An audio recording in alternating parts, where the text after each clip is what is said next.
සිල්වතෙක් යම් නිවසක වාසය කරනවා නම් ඒ සිල් රකින්න කෙනා නිසාම දෙවියන්ගේ ආකර්ෂණය ඒ ගෙදරට ලැබෙනවා. මාතලී රතාචාර්ය දේවපුත්‍රයත් එක්ක ගමනක් යන්න ලැහැත් වෙලා සක්දිවිඳු මේ මනුලෝක පැත්තට වැන්දේ.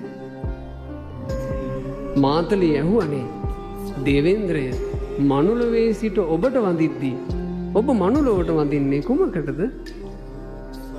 මාතලී මේ මනුස්ස ලෝකේ ඉන්නවා තෙරුවන් සරණ ගියපු උපාසක උපාසිකාවෝ. සිල් පුරන උපාසක උපාසිකාවෝ. ආන් ඒ අයට මාගේ වැඳුම වේවා. දෙවියන්ගෙන් වැඳුමුත් ලැබෙනවා නම් ඒ ස්ත්‍රී පුරුෂයාට දෙවියෝ රකින්න එක ගැන කවර කතාවද? ඒ නිසා ඔයාලගේ ගෙවල් සිල්වත් ගෙවල් කරගන්න සීලයක් එක්ක අපි නාකි වෙමු. අපේ ජීවිත දිරාපත් වෙලා ගොඩ ගන්න බැරි තැනට අපි යනවනේ. අපි සීලයක් එක්ක යමු. හේජවත් කඩ කරලා අපිත් එක්ක එකතු වෙනවා.